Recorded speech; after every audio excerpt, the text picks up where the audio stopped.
Good afternoon. My name is Rita Montgomery, and we are sitting here in the Inn at 213 17 Mile Drive in Pacific Grove, California. And I have the pleasure of having an interview with Dr. Hugh Len, and present with me also is Rick Moss, Dr. Rick Moss, and Marvin Greeno. We have some questions. I have some questions of Dr. Hugh Len. Please tell me, how do I pronounce your first name? Is it Heliakala? Is that right? It's E-A-L-E-A-K-A-L-A.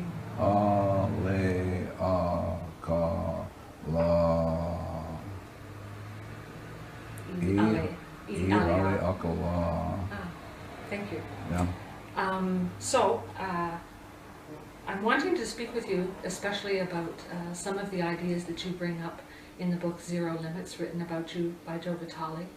And perhaps you could start out by explaining a little bit about this idea of 100% responsibility for oneself, and an entirely different idea of what the self is according to the system that you speak about. Well, I think Shakespeare said it better than I. If you read Sonnet 146, Shakespeare says, "Poor soul." And so Shakespeare is saying the basic idea is that there are tragedies in our lives because we don't take a look at where the origin of the problem is, and it's always in self. So the tragedy being in life is that we're clueless and we repeat the same thing over and over and over again. And so when I work at Hawaii, for example, when I worked at Hawaii State Hospital, working with people killed, raped, and murdered people, I had to ask the question, what is going on in me that I am experiencing this? I'm experiencing a patient being violent, I'm experiencing staff going crazy, that sort of stuff. And so having to take 100% responsibility for that. What's going on in me that I'm creating this experience?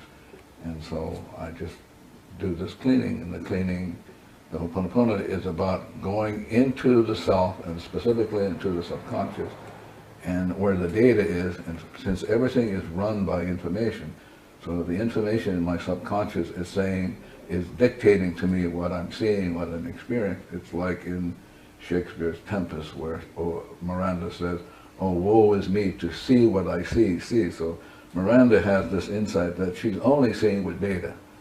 And so it is with me, and so it is with all of you. And so I just work on the data in me that I experience as, quotes, the other person. So if I see you as being crazy and goofy, it's only my experience of you. If I erase that, you can't be that way. Not possible.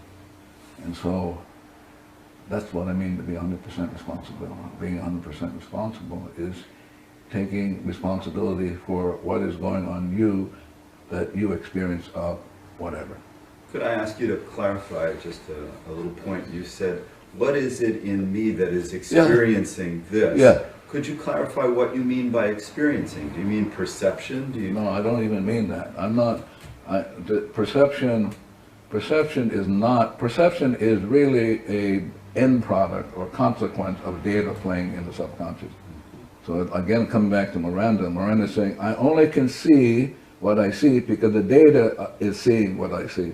So Miranda is really speaking what Shakespeare says the mind is just a stage, and the data runs around on the stage, and the data is really what is going on. And so if the data is such that I'm experiencing suffering, or I'm experiencing people being goofy, then I have to be responsible for that. What's going on in me, and it's simply data playing, and more specifically memories replaying in the subconscious.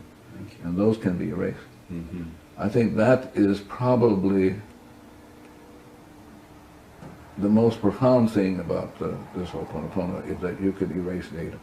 Could you give us an example of what it feels like or looks like for data to be erased, or is that not something that can be done in this kind of setting? I'm not sure what you're asking. Could you give us an example of cleaning? I mean, how do we erase the data within our own minds? Is that something that could be Yeah, discussed? of course. You can teach it, trees can do it, cars can do it, anybody can do it. But the idea is the most fundamental question one needs to know is the question, who am I?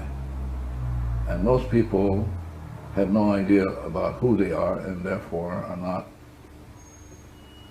allow the data in them to speak for them, as opposed to choosing to not have the data by erasing it.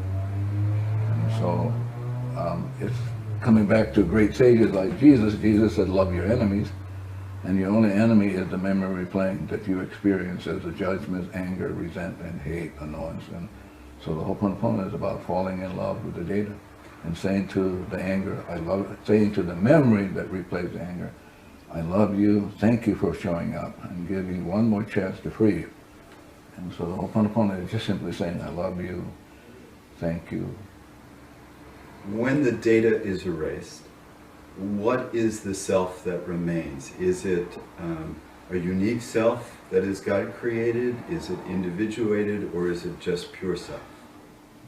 So let me come back at you.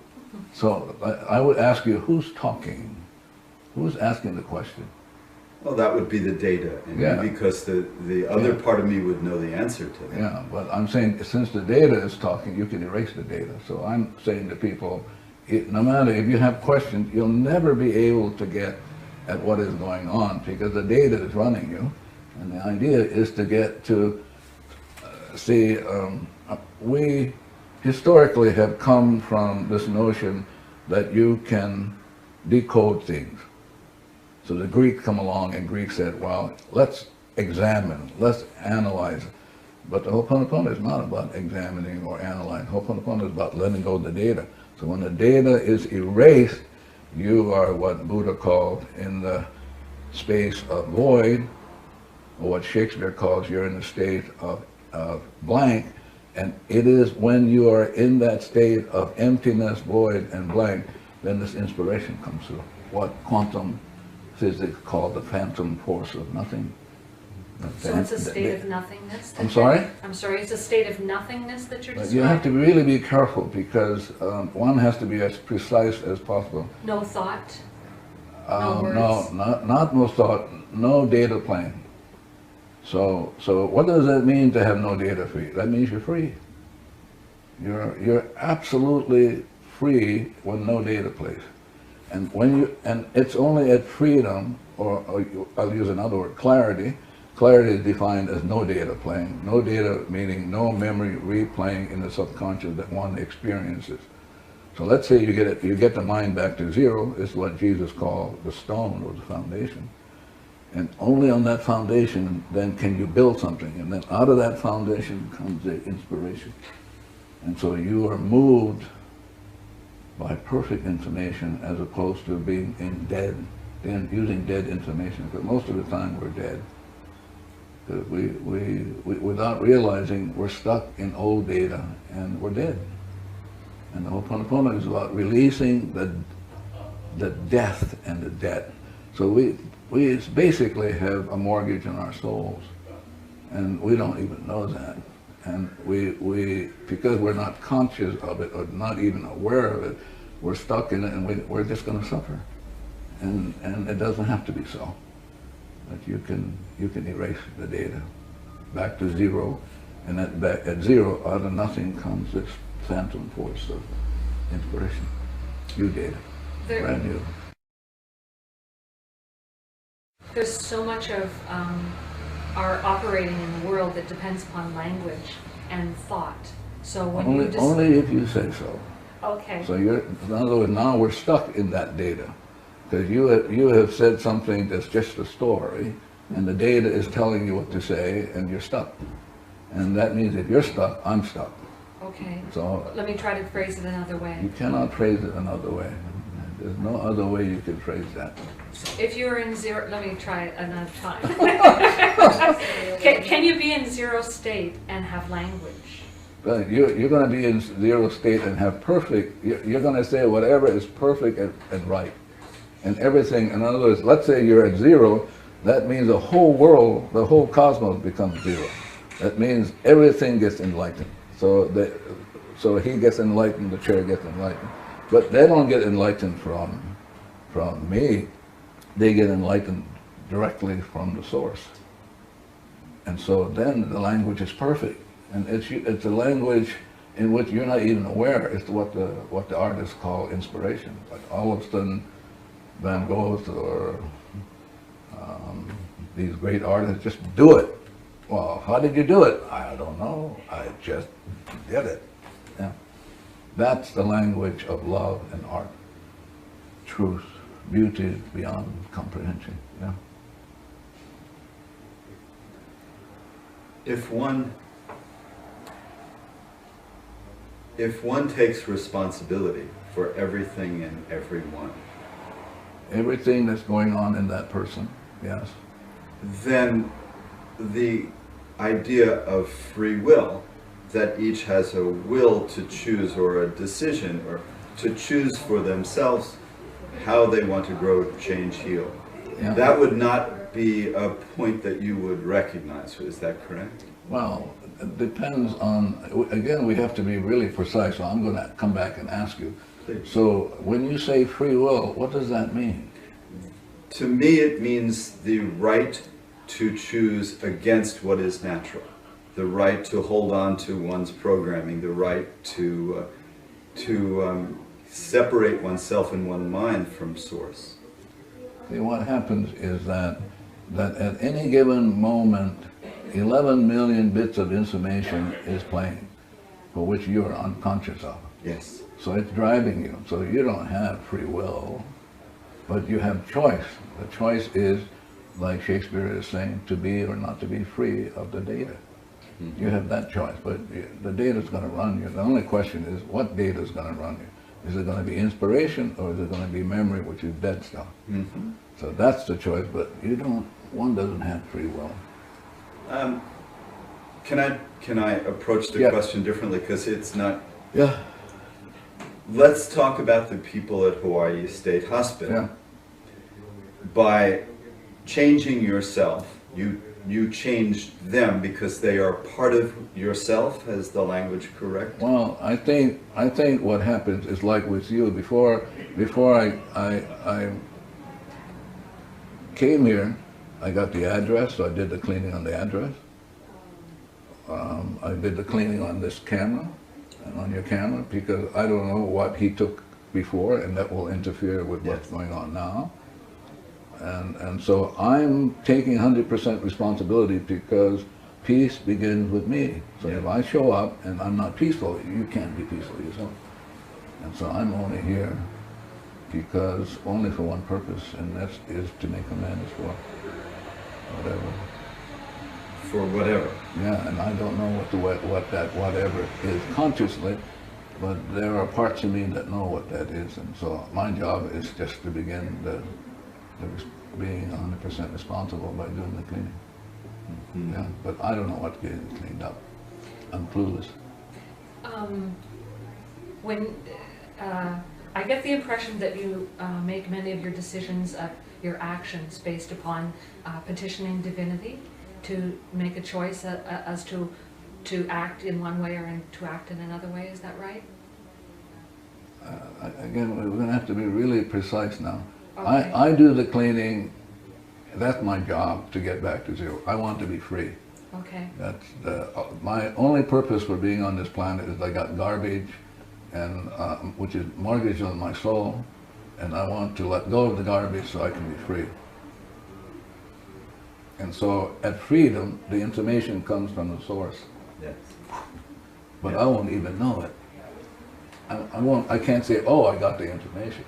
That's not my job. My job is just to keep cleaning nonstop and let it unfold however it's going to unfold, because 11 million inspirations coming in, I'm not even aware of that. So what is cleaning like? Can you describe what your cleaning process is? Yeah, cleaning is only saying, I'm sorry, please forgive me for whatever data is going on in me that I need to make amends for. Yeah. And so if someone calls you up like me Yeah. and says, would you come and speak with us? Yeah. So then what do you do? I clean. And then what happens? Well, if I clean enough, then we go, oh, okay, it's okay to do it, and I do it. Oh, okay. If I clean and I don't get to do it, I won't do it. And there are many interviewers on which I have not done because I don't get to do it, and I'm not making that decision. It's the intimation in me that's making the decision, And not me. how do you know that? I don't know that. No, I mean, how do you know to come? I don't know that. I just do it. And then it says go, and then I tell him it's okay. But I don't, it isn't like a process where you go, oh, I got it. It's something that has to be worked on and cleaned on, and then like a rose, it just begins to unfold, and at some point, because I've been doing this for, I don't know, almost 3 decades, I have it. Sorry. Can I ask a question please, to that yeah. point? Do you believe it's possible? Some people believe they can ask a question and get a yes or no answer. There's psychokinesiology, there's the use of pendulums, things of that nature that allow one to perceive that they're receiving an answer. Do you believe that that's possible? Well, but I want to come back at you again. Please. For me, the reason I'm here is only for the purpose of cleaning. Okay, I'm clear about that. And so, the purpose of the cleaning is to free up the data.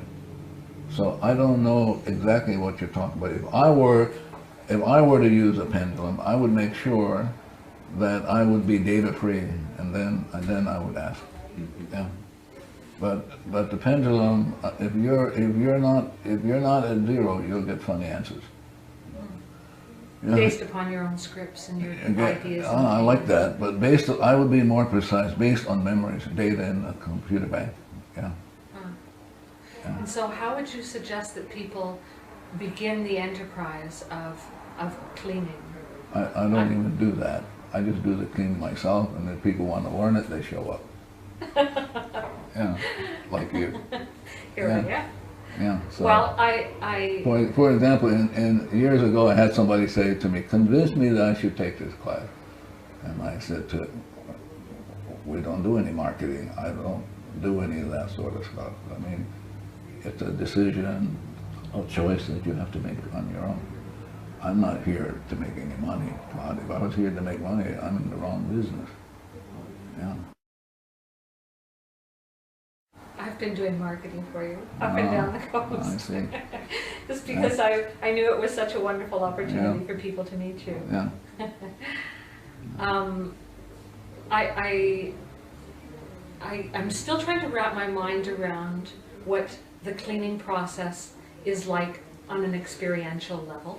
Well, again, you have data. Data I may experience the data as I don't like you. Okay, let's say that data says in my mind I'm going, oh my God, and I have to put up with this bullshit stuff. Right. Blah, blah, and I go, oh, I get to clean with that. Right. What's going on in me? Right. And I didn't know I had it. Right. So I can say to that data in me, I love you. Thank you for giving me one more chance to let you go so that I can be free. Right. So the Ho'oponopono is about saying, I'm sorry, please forgive me. And then the I'm sorry, please forgive me can be said in a different way. I love you, thank you, blueberries, M&Ms, the whole kit and caboodle. Yeah. But the notion is that it's my responsibility, totally. It has nothing to do with you. Right. Yeah. And so you're talking to not the person, but to I'm talking to myself. Yourself. Yeah. Specifically, I'm talking to this inner child in me who is suffering because I'm holding on. So the Ho'oponopono is, you're asking questions, but it's an engagement process. Like you say, you're trying to wrap yourself around it. The Ho'oponopono is about letting go. Right. It's just let go, boom, the data goes, and all of a sudden you get inspiration to do something it never came out for you to do. Right. Yeah. In the introduction to Zero Limits, Joe Vitale talks about programs that go back to the beginning of existence. Yeah. Could you talk a little more about that? Yeah. When coming back again to Shakespeare When we were initially created at the beginning, we were nothing. Blank, no data, perfect in every way. Didn't have to think, didn't have to make money, didn't have to do any of this sort of stuff. So no data playing. And then out of that no data, which is what Buddha called void, up comes this, what Buddha called enlightenment, which is the source of the light. And then that source of the light decided, and I don't know why and how come, and I'm not interested, decided to create each one of us, and created each one of us infinitely zero. So that's how we began. And so what does it mean to be infinitely zero? It means we experience heaven on earth, nirvana, art, beauty, love, until something came along, and it brought darkness. Yeah. Yeah. Are you in that state of bliss, nirvana? If I was in that state, I would not be here sitting with you guys. I'm here because I have stuff to let go. But clearly you've had a considerable degree of success based upon your having emptied a psychiatric hospital. I don't know what that means, success. Assisted in a healing for people. No, I didn't assist. I only took care of me. I'm responsible. I wasn't interested in them. They just came along in my life and said, "Hello, you got stuff you should let go." I said, "Oh, okay." So I didn't do it for them. They're just mirrors then to yourself? More importantly, more specifically, more precisely, that we had shared memories. Ah. Yeah. Yeah. So this notion about healing people is bullshit stuff. I didn't do that. I'm only here to clean up what was going on in me that kept him goofy, that kept him stuck in the hospital. That's what I came. I came along to do that, to do it on me, not them. And if they benefit, okay, but that wasn't my orientation. That wasn't my focus. My focus was to be free. Yeah.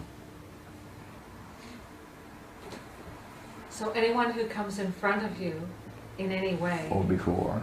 you Yeah, have relationship with that person You on have some level. shared data. And do you feel a sense of compassion towards the people that you... You're funny. What does that mean, compassion? A heartfelt connection? You want me to be deadly honest with you? Yes, please. It's bullshit stuff. It's like when you're free at zero, you have nothing.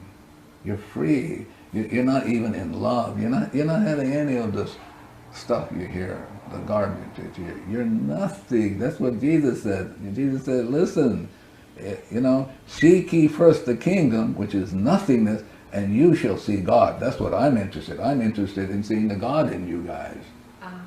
Okay. I'm not interested in. So if I see the God in you, then I'm okay. I'm fine. See, it's the data. If I can let go of the data, which is the mortgage on my soul, I get back to zero. Then I'm going to see what Jesus said. I'm going to see God. And nothing but. Yeah, nothing but. And because you guys were already perfect, it was the imperfection of the data in me, not in you. So this notion about saving or clearing out the hospital is funny. The whole universe laughs.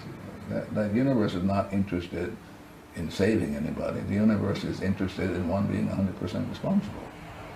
Then the universe will sing, Hallelujah. But did that event happen then? That was I'm sorry? The event that's described in the book about you working in the psychiatric hospital. What about it? Did it happen? What happened? Did it so happen that you did cleaning on yourself, and that those people were healed and moved on? Let me be really more precise. It's very important to be precise. When I showed up at the hospital, it isn't a job I wanted to do. Right. But I had a friend there who said, we need some help. And I said, well, I can do it. Just give me the names of the people. I can do it from wherever. I don't have to be there. Well, we can't do it because it's confidential. So I said, okay. And maybe after a year or two, I finally relinquished and went. And so when I showed up, all the seclusion rooms were used. And there were people, several people daily in restraint, physical, that sort of restraint. There was really verbal and physical violence on the ward. So I just did my cleaning. What was going on in me that I'm experiencing? Like the toilets flushing with nobody on them, a shower turning on with nobody, you know. And so I just began the cleaning, and months later, without making an effort, the seclusion rooms went.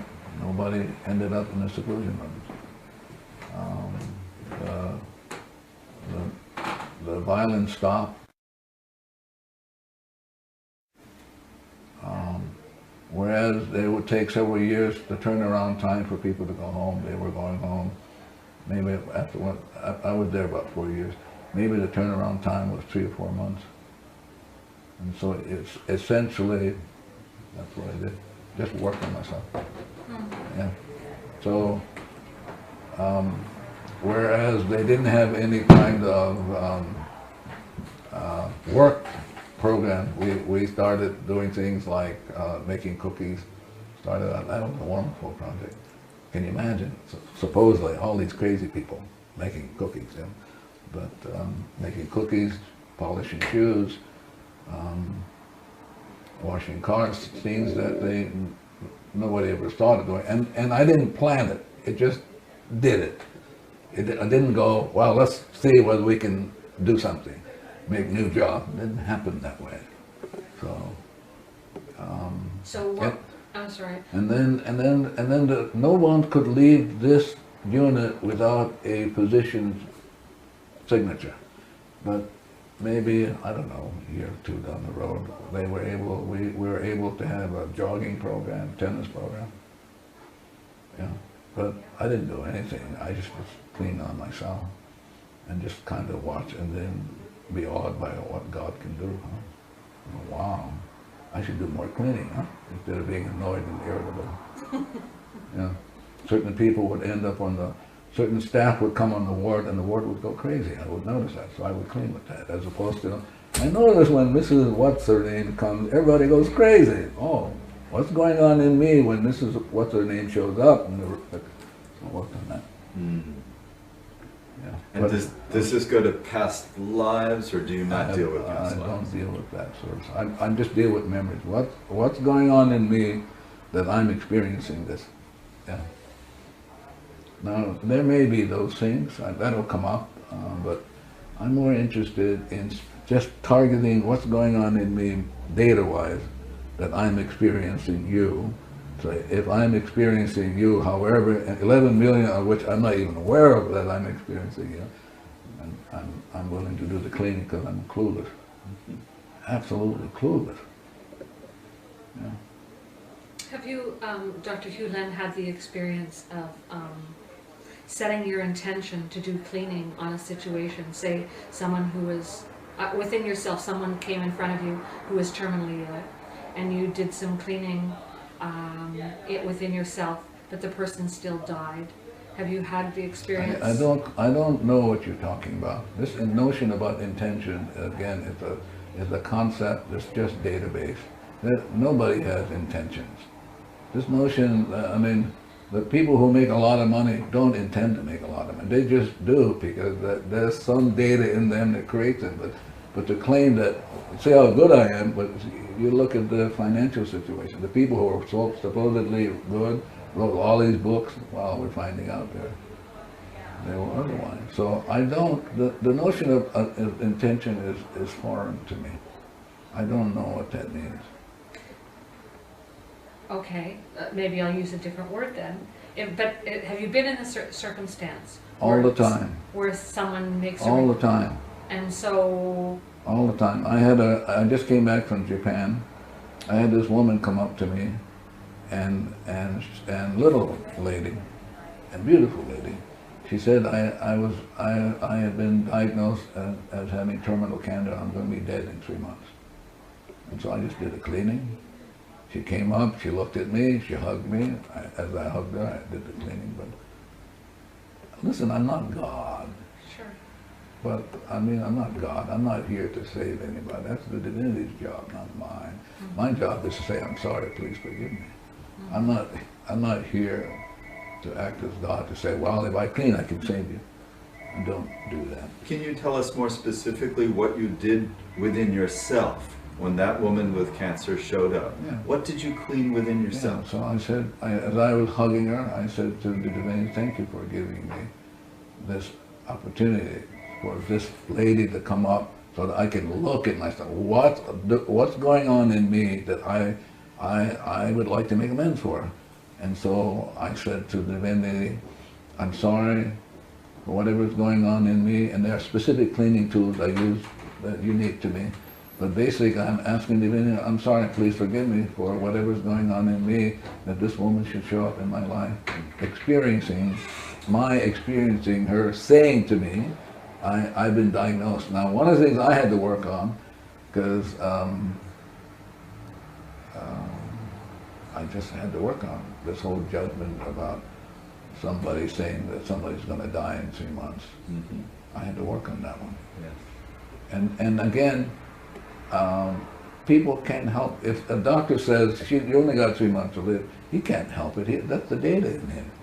So now the question is, at some point, who is going to start deleting the data? But it's so easy. Yeah. Can we delete all the data? I'm sorry? Can we delete all the data? That's the divinity's job, not mine. My job is to appeal, divinity's job is to erase, so I can't say to divinity. Like, occasionally I say, come on, hurry up, hurry up. Did Buddha delete all the data as far as you can tell? You'll have to talk to Buddha. So, when you think of enlightened masters on the planet, you don't necessarily think of them with data deleted then, or do you? No, I'm more interested, like in somebody else. I'm not interested whether Shakespeare is a risen master. I'm more interested in some insights that I could use to get some of these ideas across. For example, Shakespeare's, I think the notion that poor soul, how does that, poor soul, these rebel powers that thee array. So Shakespeare's already said, hello, the sin, or the error is in the soul. So I go, oh, yeah, that's sure. It's not out there someplace. It's a rebel power, is what Shakespeare called for, bemoan grievances for gone. It's played before, it's going to play again. The tragedy is we don't know that. That's the tragedy. We don't know that the data runs us. That's the tragedy. And so we're going to repeat it over and over. Have you reached a point in your own evolution where you can see where the data runs you and where you are clear? Sometimes, but rarely. I'm more interested in keeping the cleaning going nonstop. I don't go that route. Because I'm absolutely clear in my soul that the divinity has given me one more chance to make amends for whatever is going on in me. So I'm clear that my only purpose for existence is to free myself, so I can be free and once more be in line with the light and be an enlightened soul. Yeah. Do you have an experience at times? Why are you laughing? Do you have an experience at times of feeling like you're in the groove, like you're in perfect alignment? Like are there moments where... I never look for that, but there are times in which I experience like absolute love for my friend here. That I can experience. I have children, grandchildren, of which I do the cleaning because I want to make sure that I'm not attached to them in any way so that they can get the information directly from the divinity, not from me. So I'm just cut all the time. And occasionally, when I get a call from my children, I had two daughters, 30 plus, I should feel love for them. Yeah. When you say cut, are you talking about cutting apicords? Yeah, I'm talking about erasing memories in me that I experience them as quotes, judging them, how come they don't do this way, they don't do that, and all that. Yeah. And they're beautiful, my children are beautiful. Yeah. Yeah. But my responsibility for them is to set them free from any grasp that I have on them, which is memory, like trying to grab them. Would that include loving memories? A memory is a memory. So, it's a dead memory. There's no such thing as a good memory. so to set them free from memories would be not to remember any of the past that you've ever had together? Or to at some point to see them as gods. Now you say or. Yeah. They're mutually exclusive. Oh, of course, because if I have, and you know, I'm going to be cleaning with them till the day I die. It's just the way it is. I mean, they're there, I experience them, and I want to make sure I'm just cutting these ties so that they get the information directly from the divinity, not from me. Mm-hmm. So, am I sure? I'm never sure. I don't know that well. I just keep cleaning and cleaning. Yeah. You speak, or maybe it's Joe that references the experience of wonder and the importance of the experience of wonder. Could you talk a little more about that? I'm more interested in the experience of freedom. More than wonder. Yeah, yeah. It's interesting because that question brings up. There was a chap, they called himself chap, Yes. in Australia, who I gave a lecture, and he kept saying, "Now wait a minute, you mean you don't want us to be curious?" That's his comeback. I said, "Well, to be at zero, you can be in awe, but if you want to take curiosity instead of awe, be my guest." Yeah. It's hard to put things down, only because I'm never certain if I'm inspired or not, and Yeah. to be very honest, I don't care. I'm just doing the cleaning, just non-stop. Yeah. So I don't have any intentions to. For example, people will call me. I used to do these things. I don't do anymore. There's a young man in Hawaii who he's having a very difficult quote. His mother is saying he's having a difficult time. People don't like him. He's not doing well at school, and so as I'm reading the email, I'm doing the cleaning. What's going on in me? This is showing up. And then she asked how to help him, and I had to remind her, you're not helping him. It's only about you. What's going on in you that you're experiencing that way?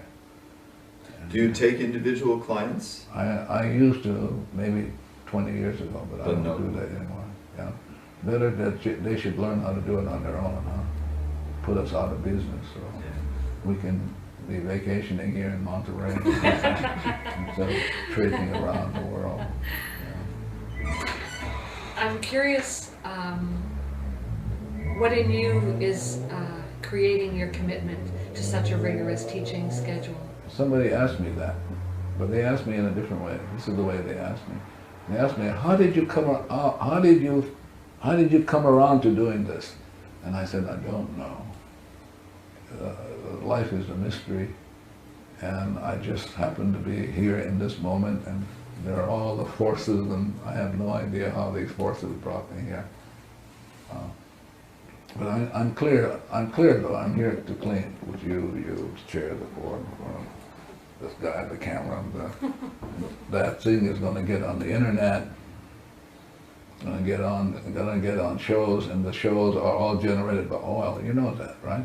You have a cell phone? Yes. You know what the source, the power of that cell phone is?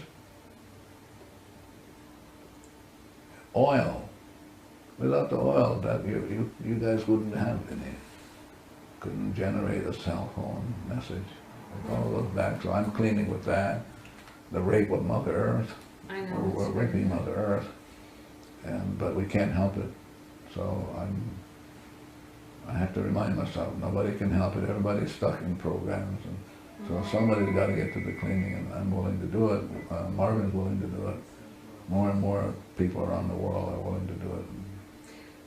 You have, I guess the answer I was looking to that last question is, I had in mind the possibility that you had the hope that many people would be doing this work, and that we might change if nobody showed up, I would do it anyway.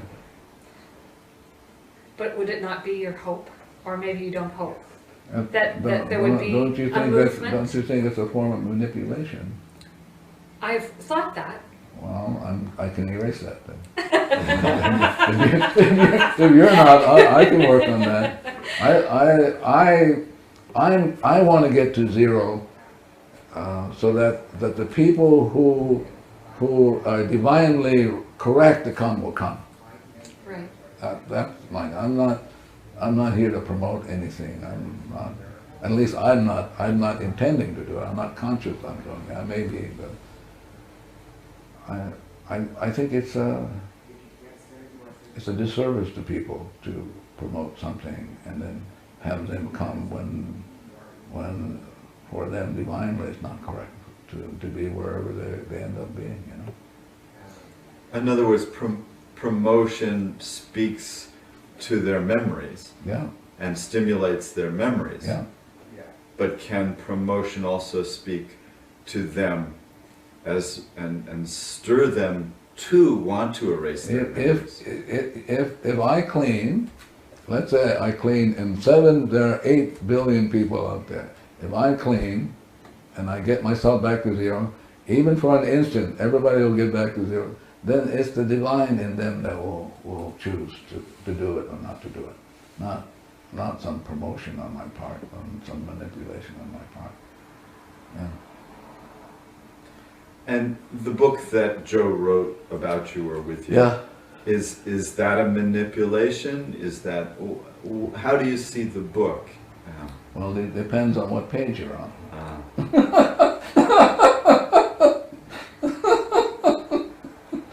Yeah, depends on what page you're on.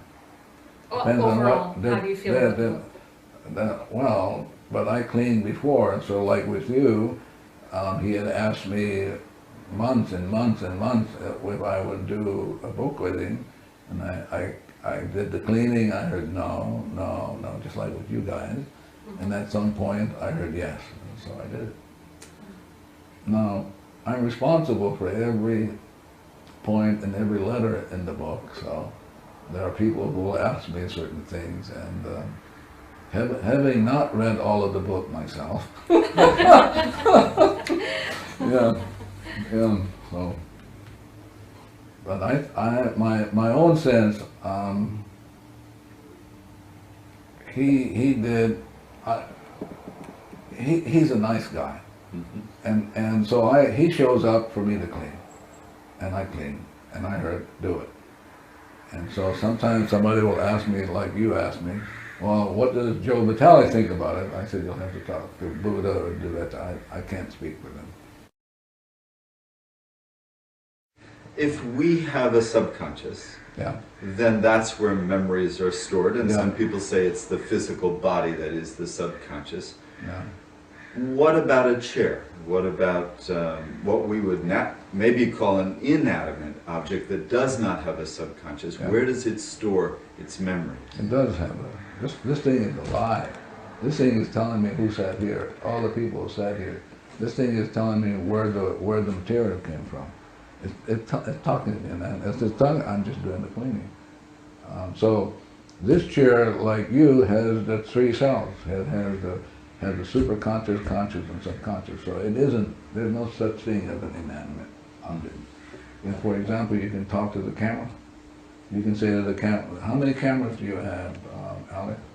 So you can say to the camera, well, we're gonna tape this guy, Hugh Len, so can you, well, what do you think about that? You can talk to the cameras, and the cameras will tell you. No, I don't know about that. And then let's say he knew how to do the cleaning, and they said, well, let's do the cleaning, and so he does the cleaning, and maybe the camera will change its mind. So when photographers say the camera loves you, they're speaking more than they know. Absolutely. Absolutely. Absolutely. Even I had to show you how goofy this thing can be, I had a friend of mine who married a guy who wasn't doing very well in the construction business, and then when like 40,000 he made, and then maybe 3 years later after she married he made 3 million. But she knew that her job was to work on all of the projects, talk to all of the projects. And so one day he was having trouble, I think, putting up a scaffold or something. And so she did the cleaning and she heard the nails. She heard the nails said, we just can't get along. Can't get along. So if you can't get nails to even get along, then you can't put up a scaffold, you know.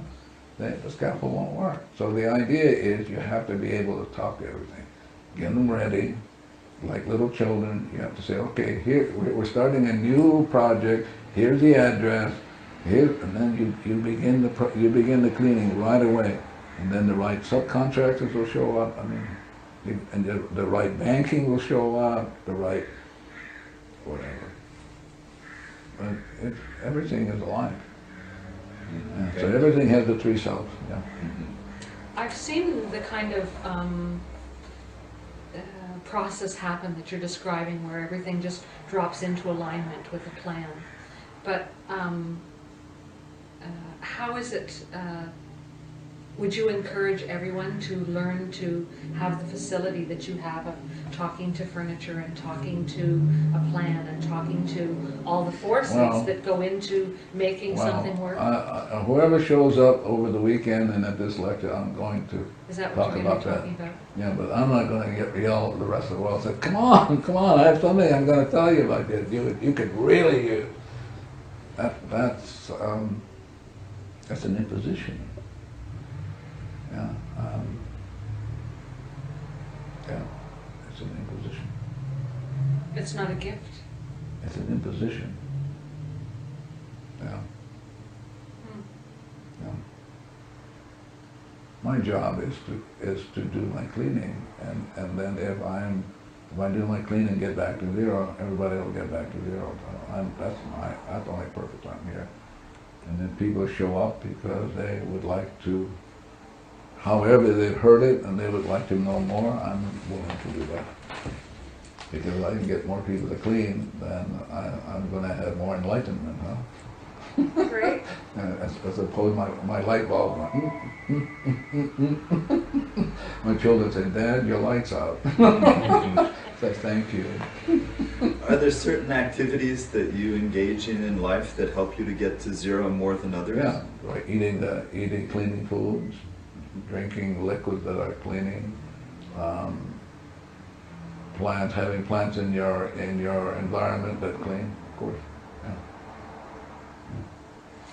When you are doing cleaning, are you going into an altered state of consciousness? No. You're just doing it from your conscious mind and trusting that. Well, I'm hoping I'm doing it consciously, but I'm hoping I've talked to my subconscious, who is a computer bank, that the subconscious has heard me enough. I've fallen in love with it, and has asked it, please help me with the cleaning. And so I've downloaded every information that I know about the cleaning, and so my subconscious knows it, and it will do the cleaning. So, are there any guides or angels that help one with cleaning? If you eat blueberries, for example, blueberries erase memories and open up angelic kingdoms. Yeah. Could you speak to us a little about angelic kingdoms? What would you like to know? Are there levels to them? Do they interact with humans? I don't know those things. I don't go that route. All I know is one day I was cleaning years ago, and then he said, "Why don't you try blueberries?" I said, "Okay." And I said, "Well, what do you say?" I said, "Well, I could see the angelic kingdom." And then that was it. The discussion ended. I didn't hear whether they were levels, and they were stretched out. I didn't hear any of that. Do you mean like nature spirits when you speak of angels? I don't know what that is.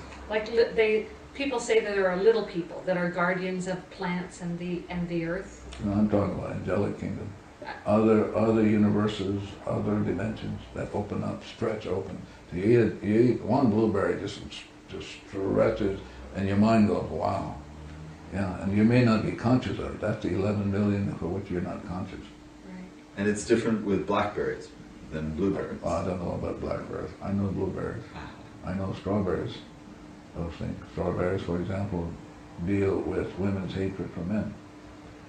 Lots there, you know. That's right. I remember something. I forgot all about that. Why don't you tell us a little bit about women's hatred for men?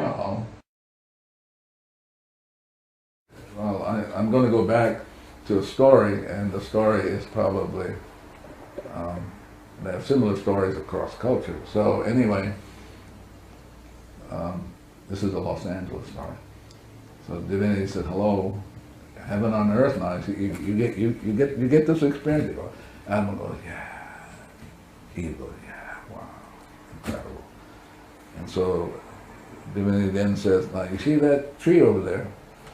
That's the tree of knowledge. I wouldn't eat that stuff. You see that apple? I wouldn't eat it because you don't need it. You're already perfect." Well, maybe zillions of lifetime, Eve says to Adam, "Come on, we got to eat that because I think he's keeping a secret from us." And then along comes the so-called serpent part of the, yeah. So finally, they eat it, and then Jesus, or not, sorry, I take that back. God comes along in his long robe, and you can hear him swishing. And then he goes, "There's a difference in vibration in this. And Adam says what? What does Adam say? Adam says, "She made me do it." Oh, that's right. She made me do it. And that's the story of women. Abused, neglected. Scapegoated. But she made me do it. And so women end up, for example, with menopause, rage. That's rage.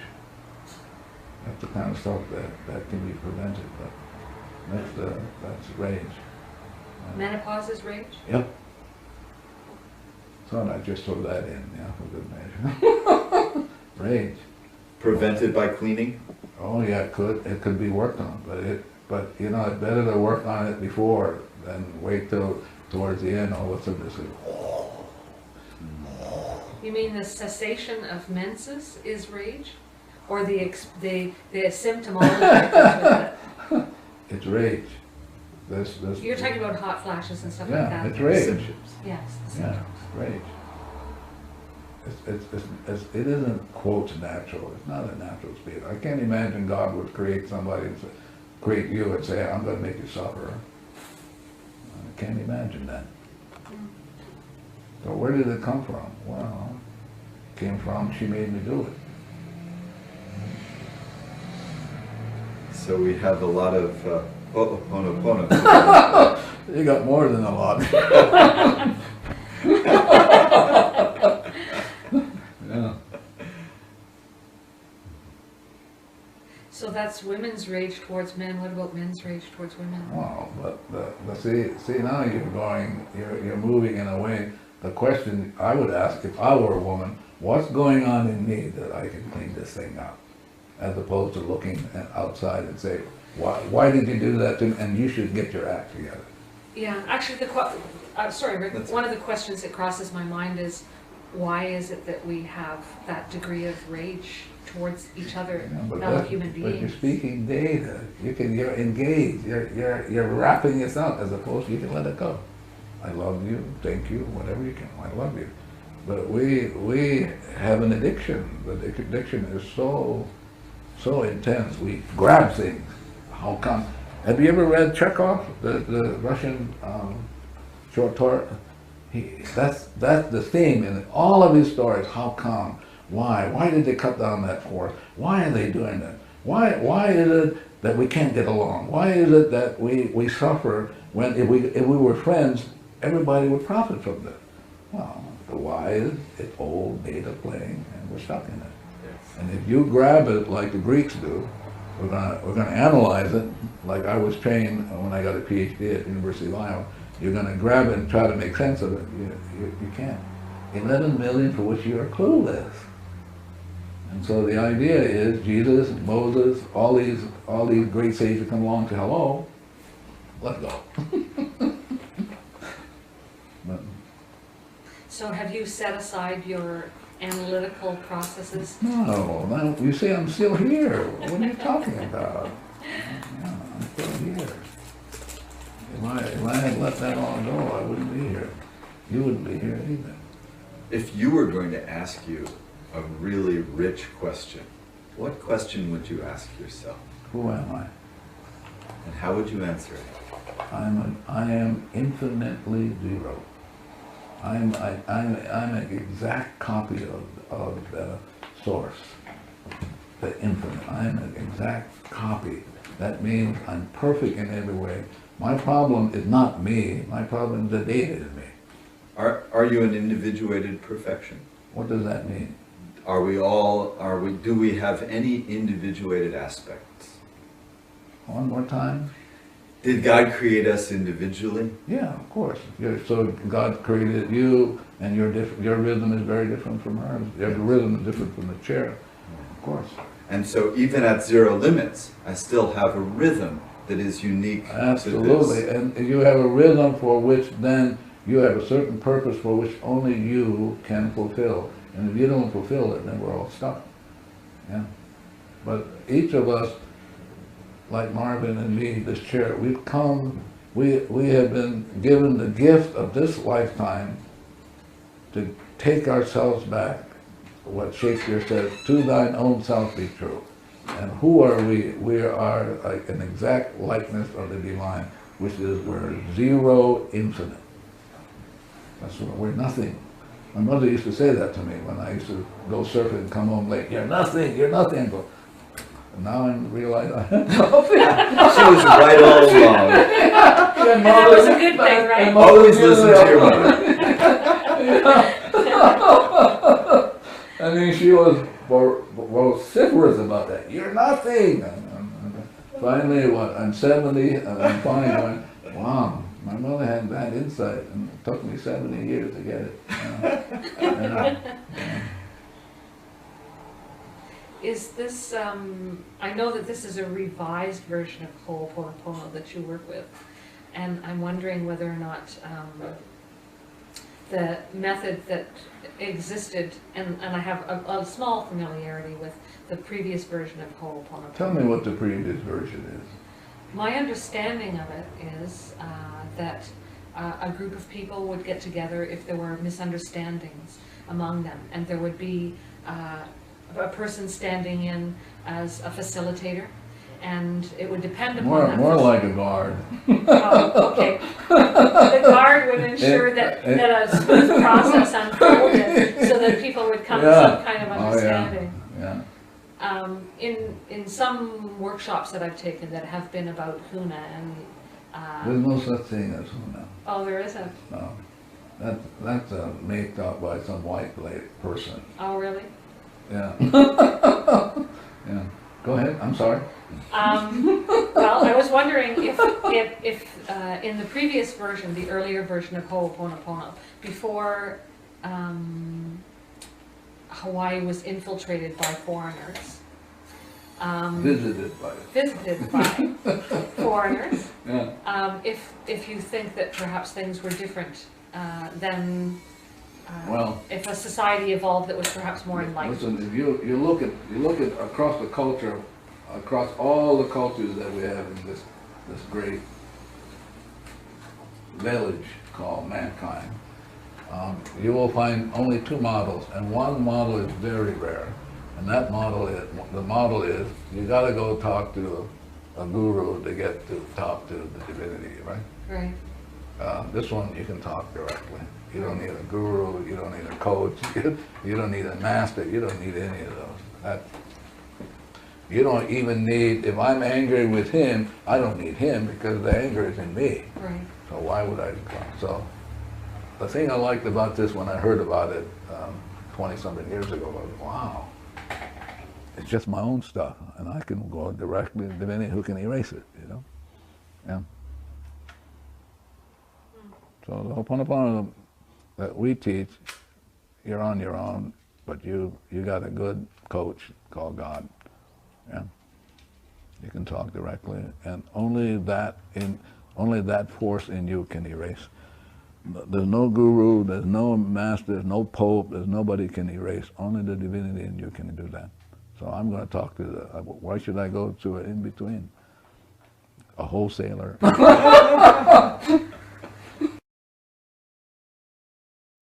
You have a whole team of people, do you not, who do the Ho'oponopono work with you? I'm part of a group of people who we have developed over the last 25 or 26 years. Some of them are coordinators, like my friend Marvin here, who does most of the work. He has to listen to all these telephone calls, get the emails, and I'm glad I don't have to. That's not my part. I wasn't created for that, thank God. But so, and then we have also coordinators who can teach, so coordinate teach, and then we have people who teach who don't coordinate, and then we have key people who are key people because of the cleaning that they have been assigned to do, not because of anything else, but they are important people in terms of cleaning. If we can get them involved in the cleaning, we will have an easier go. Yeah, so we have 1, 2, 3, 4 of them. Yeah. So these people are particularly skilled at cleaning? Not that they're skilled, they're the worst people on the planet. Really? He said, okay, let's get the worst people on the planet to do the cleaning. Wow, I think that's wonderful, don't you think so?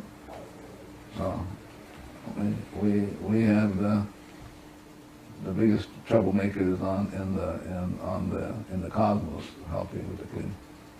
Yeah, I'm serious. Yeah. So why, you know, Divinity said, why would I? Jesus came and said, why would I fall in love, be in love with somebody that already loves me? I'm going to go look for somebody who hates me. So we got a lot of people who are kind of that category who can clean because that's what they've come to do. Wow. Yeah. That's inspiring. You suppose she got that? No, I didn't. Can you share that with us? Did you get it? Yeah, go ahead, share that with us. I don't understand. That there are people who so want to clean up themselves and they have so much work to do that their cleaning really transforms the planet because how much they have to clean. Yeah. Yeah. And without their cleaning, it would take a longer. They are big time. vacuum cleaners. Yeah. Mangungas. And they only showed up over the last 30 years. But Marvin is not one of those. He's one of those finite. He has that. I can see that. He has one of those French. He swivels, really. Yeah, he swivels. But he's very good at the swiveling. Yes. That's why I showed up. Mm-hmm. So Marvin, we haven't let you get a word in edgewise here. Would you like to share a little bit about your experience in doing Ho'oponopono? Well, I don't know where to start, but it's something that I'm just very thankful for the divinity to give me as a tool to get back to where I'm supposed to be with God. I'm just in awe to have this kind of tool to be able to go back to Him. Basically, it just transforms my life, you know. So used to be I would, for anything that happens, I would look at other people, other than myself, to point a finger to and say, you know, you did it, instead of looking at me. Right. So just change the whole thing. So it's just cleaning. It's just about cleaning. So that's all I can say. Thank you, Mark. Thank you. And boy, is there cleaning to do. Tons of them. You know, No matter what you do, there's always tons of you them. always you have people who are signing up, who want to know this or that, and you know, I'm glad Marvin got that area covered. So you get to just show up and do the work. Well, but I get to do my part, which is not easy. Yeah. Because what you're dealing with is the addiction for engagement. The addiction for engagement, Yeah. did you say? Yes. Yeah. Like As you in- want to wrap your hands around it. Yeah. You want to get a hold of it. Yeah. And the realization is people cannot help it. Right. So somebody's got to get to the cleaning, and so the idea is that's my responsibility, his responsibility. So one of the things that we say to the staff in the class, hello, do your cleaning, don't be asking any questions at the engagement. So if they're willing to do the cleaning, the class usually goes fairly smoothly. So, you know, because they can catch areas for which I'm not even conscious of, you know. They can pick it up in there. Now, how many people we have this weekend, staff? We have 4, Yeah, including me 5, yeah. and So, then my kids are volunteers. yeah. But it's the cleaning that's going to get us through this weekend, because if we're doing our cleaning, then they will get the information directly from the source as opposed to getting it from us.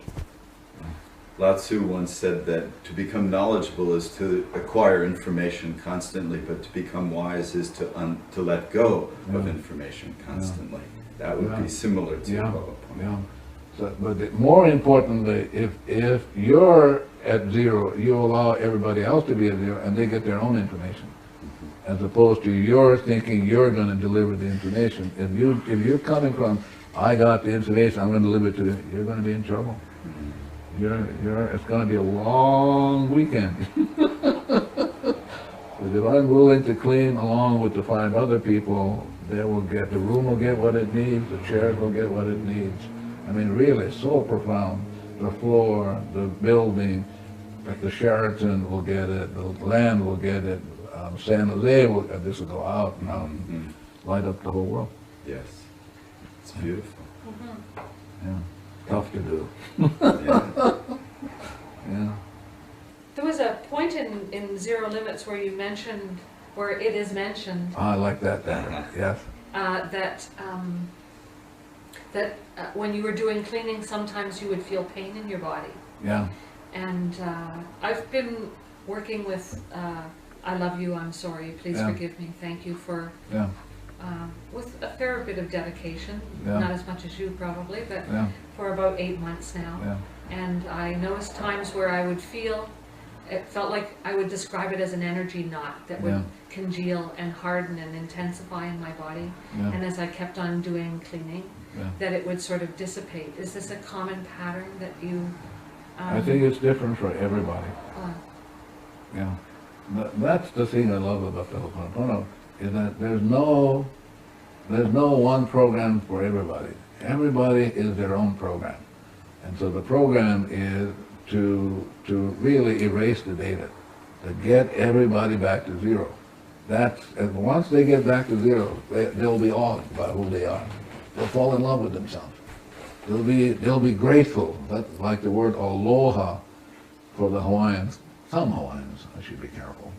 Some Hawaiians, when you say aloha, you're actually saying alo means to be in the presence and ha means God. So when people say aloha, you're actually saying I'm in the presence of God.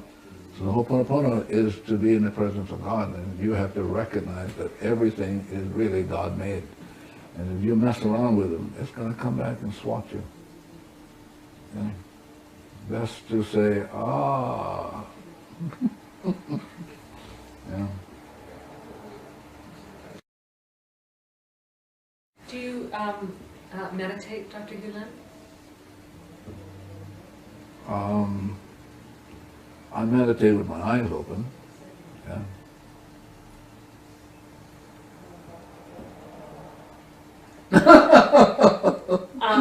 There are times when I do meditate, Yeah. and there are times when you sort of get into a spaciousness sort of state of being, where it feels very peaceful and open and connected. And I'm just curious if that is a state of being that would be similar to what you're describing. Maybe unique to you, maybe unique to other people. Other people will get it differently. We will be teaching a meditation process in this weekend's class, but the meditation is about cleaning. So let's say we take it through, and you sit there, and people, there was one lady in Australia would say, but what do you focus on? I said, you don't focus on anything, but you got to focus on something. I said, well, be my guest. But basically, you go and you do the meditation, so that whatever comes up will get cleaned up. As long as you're in that meditation, you can bring it to an end. But as long as you're in that meditation, it's a cleaning process. You're sitting there and all kinds of stuff will come up. It's going to get cleaned up. As opposed to sitting there and going, oh my God, do I have to put up with that thought form? But not the Ho'oponopono. Ho'oponopono, everything is about cleaning, including the meditation. That's why I love doing it. I do it zillions of times a day, just for that. Yeah. Yeah. But I only do it for cleaning. I really want to get back to my original state, which is purity of heart. Yeah. Yeah. But I think the most important question is, who am I? If you have no idea about that, you'll always suffer. You can't get home. You can't get home. I mean, that's the most important question in creation. Who am I? Yeah. So the Ho'oponopono is about saying, hello, this is who you are. You're perfect already. The garbage that you're experiencing is not you, just data. They go, huh? and then they go, wow, thank God. How about guilt, Dr. Hulen? Data. Yeah. What about, I was doing a class with Joe Vitale, and something phenomenal happened. Something that I was moved by. So towards the end, a man in the back of the room says, how do you, I think, not quite if I'm doing it correctly, accurately, how do you clean with if I have the experience of having sexually molested my granddaughter? I went, wow, there it is. That's the truth, like nobody's business. So I had a chance to clean with that. And he did it kind of like, up it came. And I thought it was beautiful. Yeah. What are some of the most wonderful experiences that you've had over these 30 years? Probably realizing more and more that this lifetime is really a gift. And it's a gift for cleaning. It's a gift of going home. It's taken me years to kind of realize that this lifetime is truly a gift from the divine, and it's a gift to make amends, and I'm willing to do it. Yeah. I've met some interesting people over the years, but I would say that probably for me is realizing that this lifetime is really a gift. And another gift is the cleaning process. Another gift is identity. And then realizing that we are carbon copies of this pure, perfect source. Yeah. Mm-hmm. Yeah.